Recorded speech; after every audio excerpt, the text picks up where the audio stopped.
In the previous lecture, we ended with the recognition that allegory often is, even though it's meant to be corporate, the allegory of the vine and the branches, it's often interpreted in a very individualized way. And I said, is that all right? Is it okay? Is it legitimate to take what is meant to be understood as the body or the gathering of God's people, and to take it instead for just my own personal life? And I would like to talk more about that today in lecture 24, which is personalized interpretation of Scripture. Here's the question again. Is it okay to read and hear the text in a way that goes along with the experience of God in your own life, but doesn't necessarily match up with the principles of exegesis and hermeneutics? And I'm going to say that it can be okay if it's not taken too far.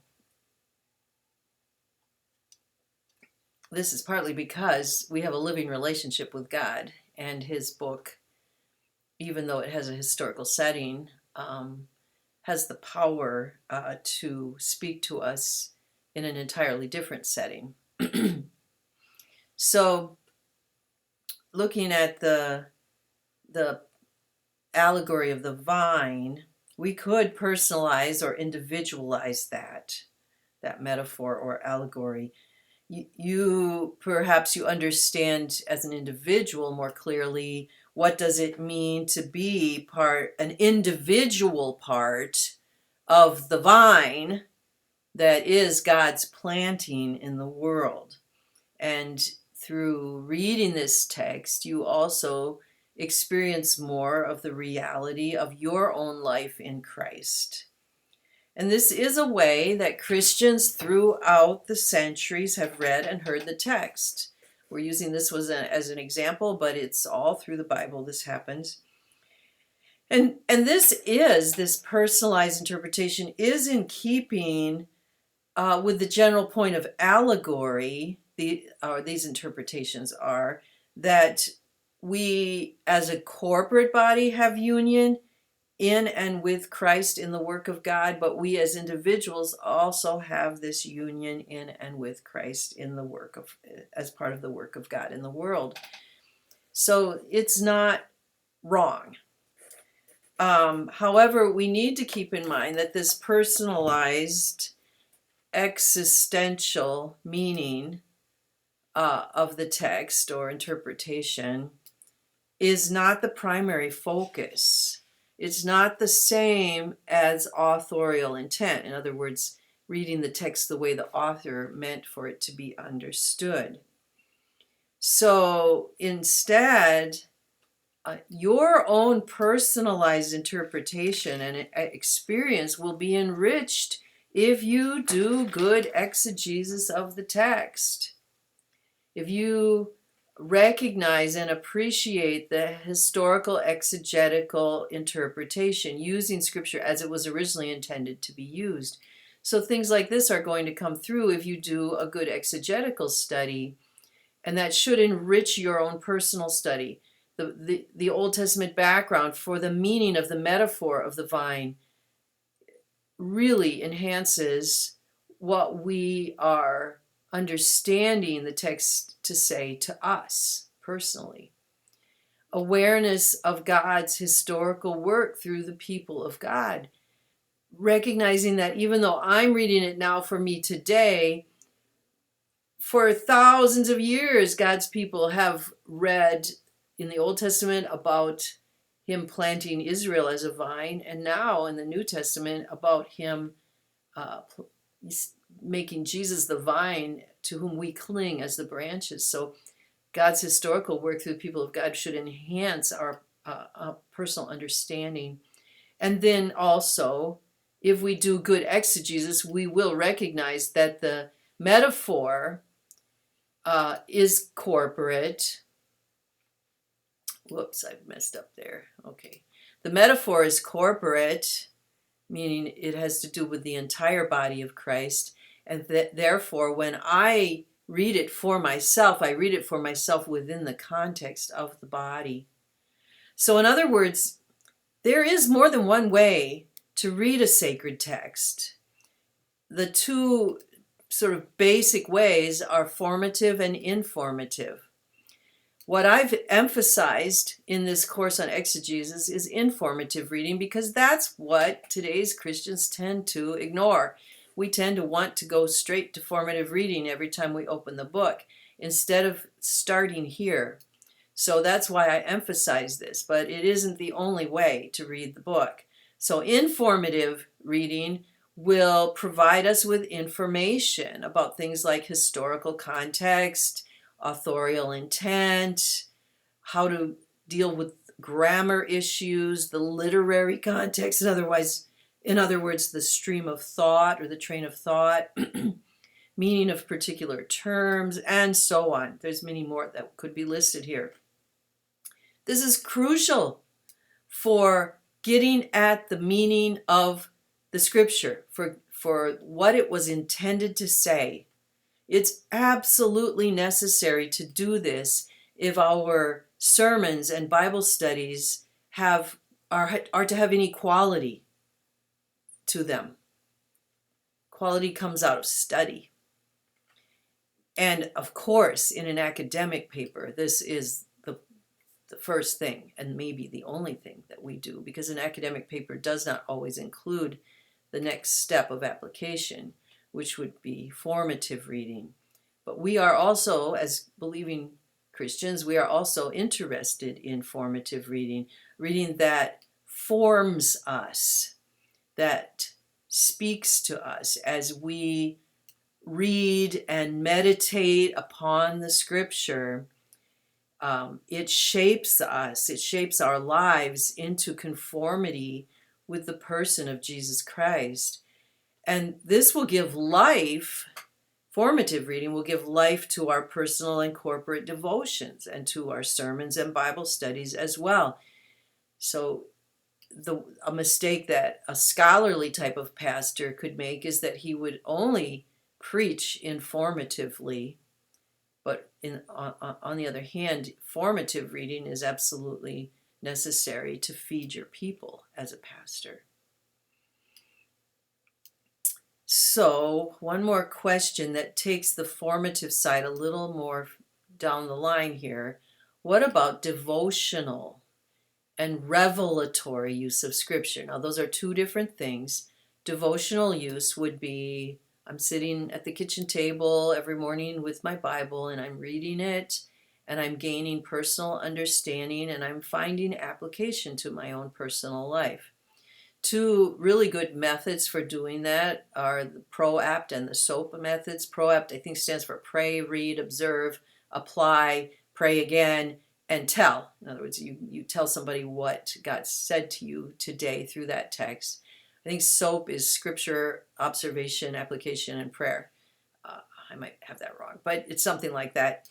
In other words, I'm reading the text and using both my brain and my spirit and my openness to God. That's what the prayer is about, right? I am reading for meaning for my own life. We want to be careful that we don't use the scripture like a horoscope, like what's my verse for the day or my verse for the year. That's sort of a magical use of scripture, and you need to be very careful about that. But it can be that you are reading a text that had a meaning then and there, and hopefully you're investigating that meaning then and there first of all, but then you can find a meaning here and now, especially because you've done the original work. Now, as a Pentecostal, I have one more way that I have seen the scripture used. Revelatory use, in other words, as a manifestation of the Spirit. In Corinthians, we see Paul listing a number of ways that the Spirit can manifest God's heart and mind to his gathered people. Things like prophecy and tongues and interpretation and word of knowledge and word of wisdom. And those types of manifestation gifts can make use of scripture. They can make use of other things too. You may find somebody reading a poem out loud in a church gathering because it's God's word for that church for that day. That does happen, but scripture can be used that way as well. You may hear someone read a scripture. Often it's from the prophetic books or it's from the Psalms, but it comes from other places as well.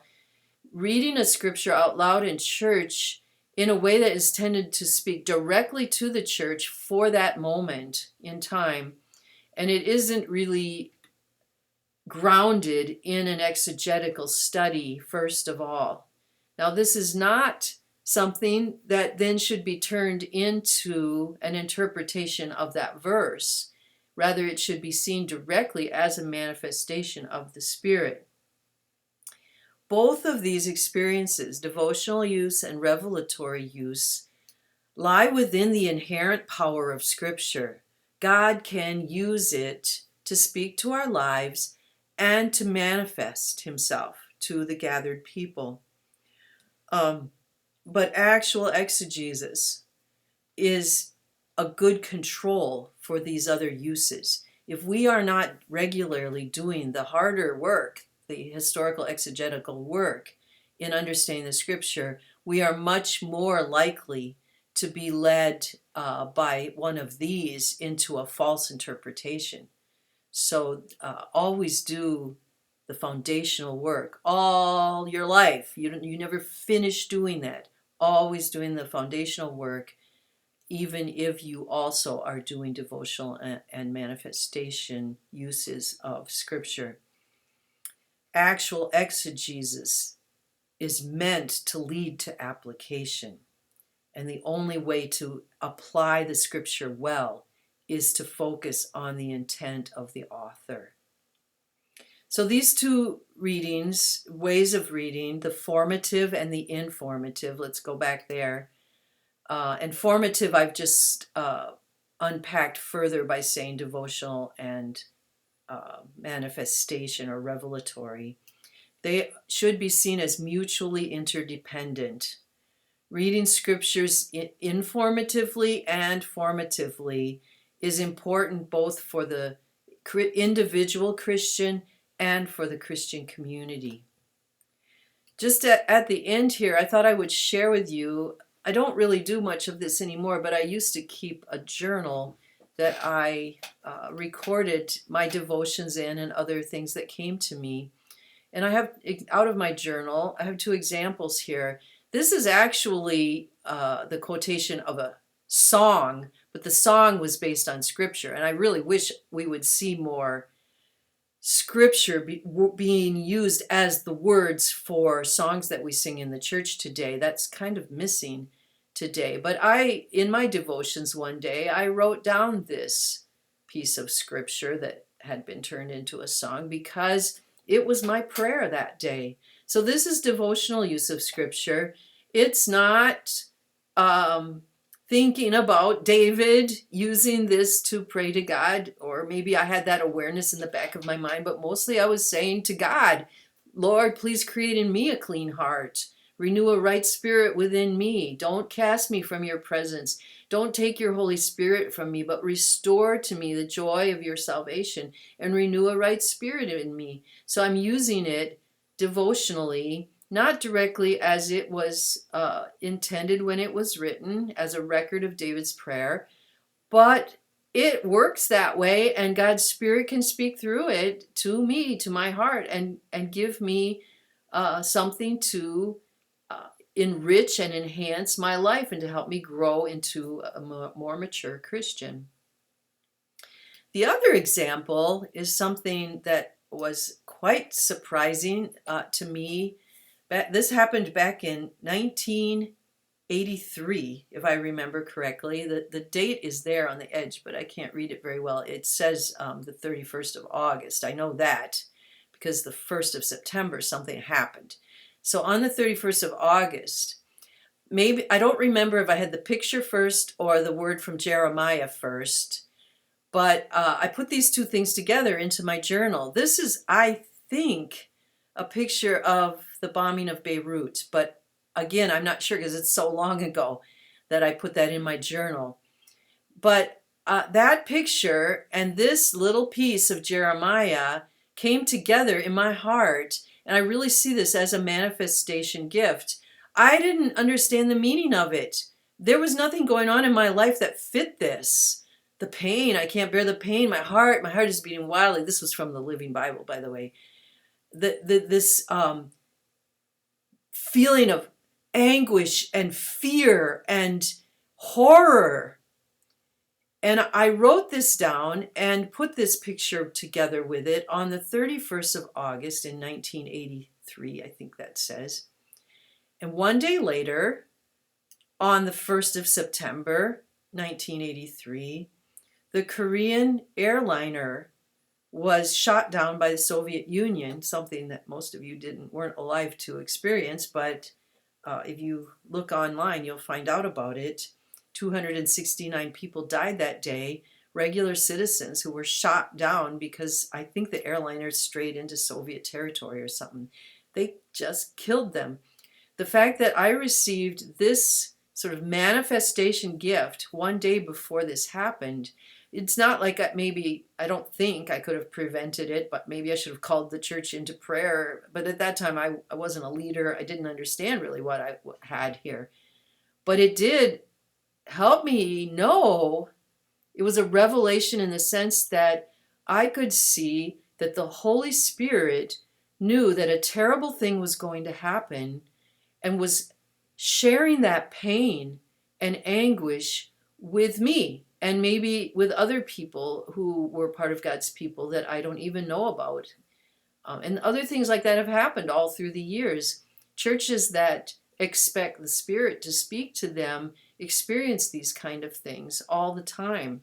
So that would be a revelatory use of this Jeremiah passage, which wasn't about any Korean airliner or the bombing of Beirut. It was something entirely different. The historical background of this passage is not being taken seriously, but God is using it as a revelation gift, a manifestation gift, to share pain so that others can know what his heart is feeling and what those people would have felt in the moment of the impact. All right. Well, that's all for this lecture on other ways of personalizing scripture. We then will move in lecture 25 to presuppositions of the reader.